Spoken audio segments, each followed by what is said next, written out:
Is everything red? I still got red gels, and I've got a few of them.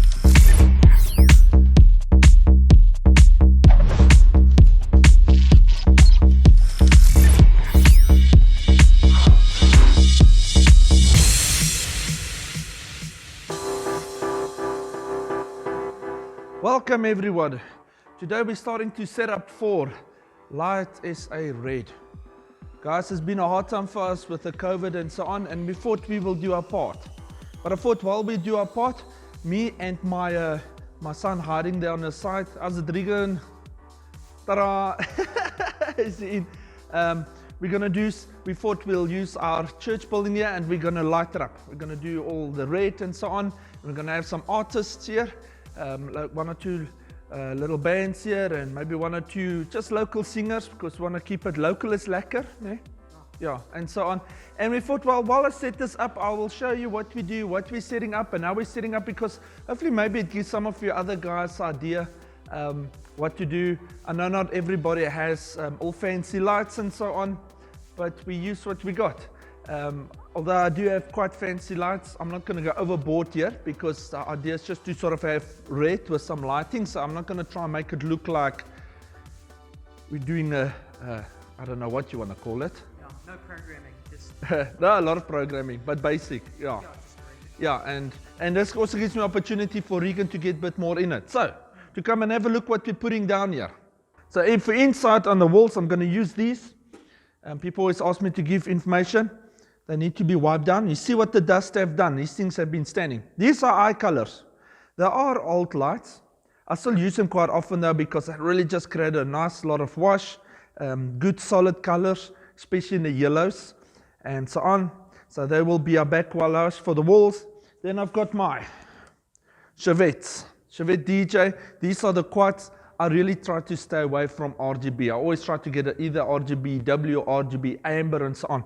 This specific light has RGB amber, so they don't have a dedicated white light. So in the beginning I thought, you know, I do like the idea that I could get a good yellow out of them, and for the price I bought them. Yet, they are so well programmed. When I did start doing some white balancing and that, these things basically give me all the sort of white I want, especially for camera. So I was really impressed that I sometimes even get nicer white out of this, or warm white or a cool white, than some of the units that have dedicated white. So, love these little things. And because with the amber, I get good color mixing, and the only thing they don't have is UV, but I use dedicated UV lights when we do UV shots.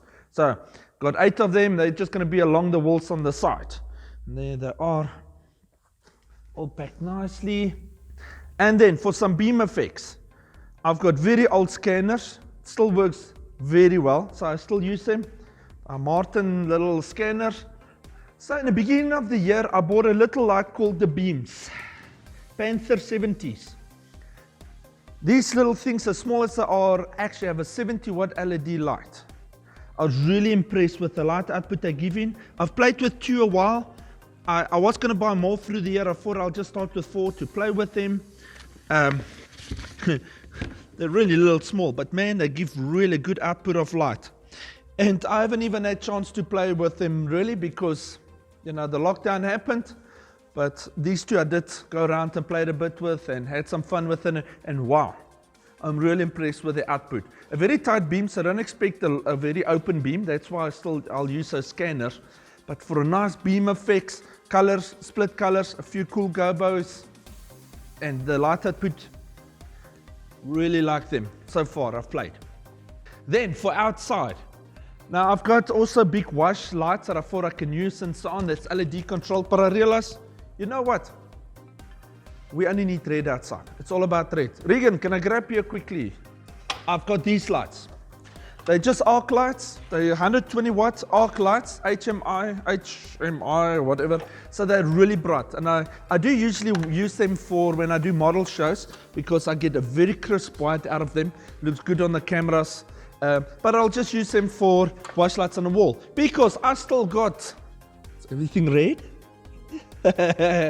I still got red gels, and I've got a few of them. So, just going to put some red gels on. I wish I had extra, because if people wanted, I would have, you know, given to guys, but sadly I don't have They are getting quite hard to get. I know there's 1 or 2 places probably look, you'll find them. But easy way, just some lighting, some red. Nice, wow, forgot how cool red looks. Remember the days when we used all these things, the older guys out there, and we would plan up concerts around the gels, sit, see what colors we're going to use and so on. For smoke, I'm just going to use this little smoke machine because it's a small building. The nice thing with this is you can even make the smoke less. So I put a little fan in front of it. It gives us a bit of an open smoke, sort of a bit of a haze effect. And there we go. Beautiful little things from Beams. And all the Beams products we also are a supplier for them as well. My little mixer. It's so nice to open it up again. It's been standing in the store for nearly 5 months. Literally nearly 5 months. Alaneath Q16, still one of my favorite compact little mixers. I like the fact that it still has sliders in it. I'm not the biggest fan with small mixers that don't have any sliders, that you sort of could use a tab. Well, the fact is I like still to use sliders because when I work, especially in live industry, I can quickly get to my sliders, quickly mix rather than doing one at a time. I've got 10 fingers, 10 sliders at a time, so I can mix quicker. Second thing too is often with a tab, it might go flat or you lose a Wi-Fi signal and that, and then for 30 seconds you battle to get signal back and so on, especially in noise environments, maybe where there's a lot of Wi-Fi devices. Okay, Regan, so what we're going to do is going to unbox those 2 lights, and then those 4 we're going to put on trussing. So we're probably going to have trussing 1, 2, 3, 4 on top. The 4 scanners we're going to put on the floor, sort of next to them or front of them. So we're going to have the top lights coming down, we're going to have up lights coming up. Then the 3 eye colors, we're going to put one wall, middle wall, middle wall. Okay. LED cans, we're going to put down the lines there. So it's 1, 2, 3, 1, 2, 3. The other 2 I'm going to keep out. I'm bringing another 2 as well that we're going to focus to get some white on the people as we play here, so it doesn't look like everything is red or something, so the faces still stand out. Cool. Smoke machine, we will still see where we'll put it. We're going to get the best smoke. Wherever it fits. Cool. Okay. I'm running it from our Titan 1. It's a program I use most of the time. I really like the little program. I like the workflow and so on. And for a tight budget, a really good program. And then I'm literally going to link from, there's a can here. So it's going to be linked, white light, linked to a can, linked to the next can, going up, out to that can, going to, moving it, eye color, moving it, scanner, scanner, scanner, scanner, moving it, eye color, moving it. LED, LED, LED, LED. I don't usually daisy chain so many lights together, but because we're doing short runs and there's no snakes in that involved for long cables, I'm going to use it that way. If we see that we get a bit of signal degradation and we're losing some lights, start flickering and so on, I will bring my DMX distro, which is usually actually a better way to use, but I think we'll be okay here without it. So we're going to go, me and Regan are going to go and start linking up the signals. So once we do the signals, we've got to power everything up as well. Just remember, when you do lights, especially if you use older lights that use a lot of wattages and so on, make sure your plugs can support that power. Don't overpower them. And remember too, you might have a lead that says it's fine with 15 or 20 amps. But if you use, let's say 4 kilowatts worth of lights from a plug, that's 20 amps. And so even if you're in a building that supports 20 amps and that light burns all the time, that cable will still get hot. Because it's not like you get a burst of amps, it's constant. You can put a lot of pressure on your equipment. So try to distribute from different plugs, it's also from different trip switches. Firstly, not to trip the power, not to overload a plug that you start having melting happening, cables burning, plugs burning and so on. Always think about those things too when you work on the power factor for all your lights. Let's go. There we go, I've decided to use my Titan 1 program. I started a new file. I'm going to start from over and so on, and I'm just slowly loading up all my things for this, and I'm reloading each one. The new lights, I didn't have wasn't in here. They did have when I uploaded the file. There was an uploaded file for it, but for that specific light they didn't add colors yet to show what color runs, so I just quickly created my own fixture for the Panther 70s. So let me go on and slowly patch in every light, and then gonna reprogram or program every light's channel in. I've done all my patching. Nice thing now with Everlights is I just exported my patching view on PDF.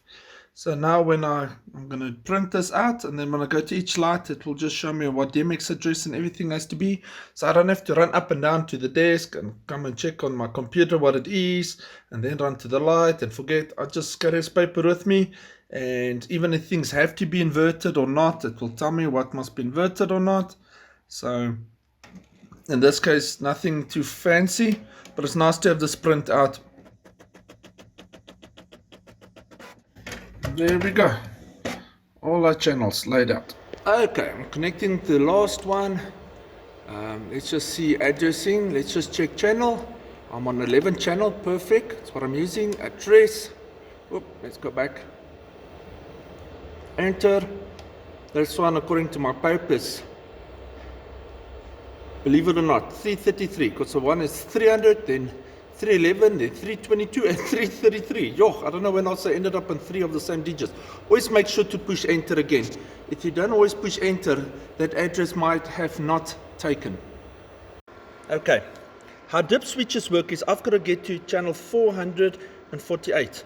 Now you can see, if you see numbers, first dip switch is 1, then 2, then 4, then 8, then 16. So let's say I wanted to be on channel 19. It would be 16, plus 1 gives you 17, plus 2 is 19.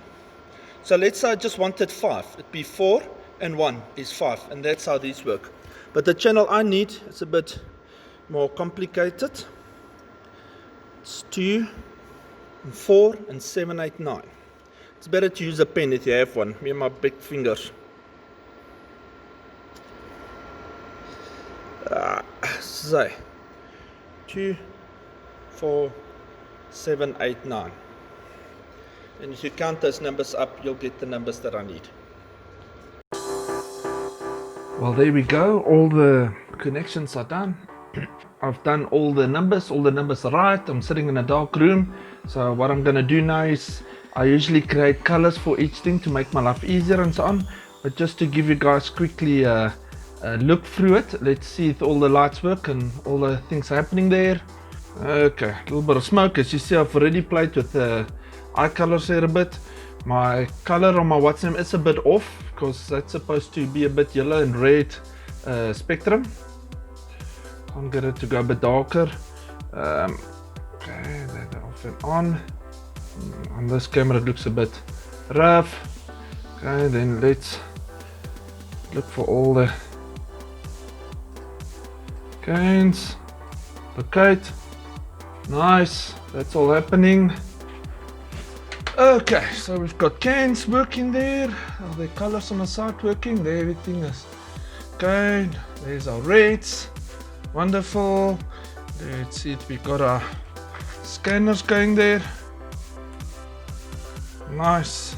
So they're working. Let's see if our new Panther work. You can see they are very bright. Wow.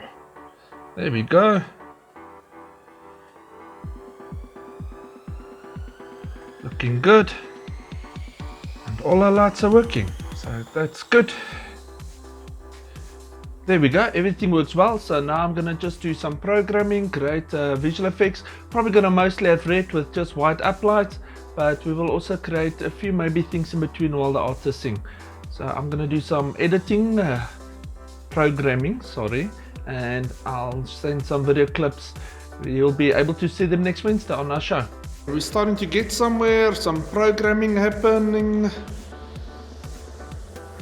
It's looking quite good. I'm just having some fun playing around. Add some sound effects. No, I'm joking. Okay, that's looking good.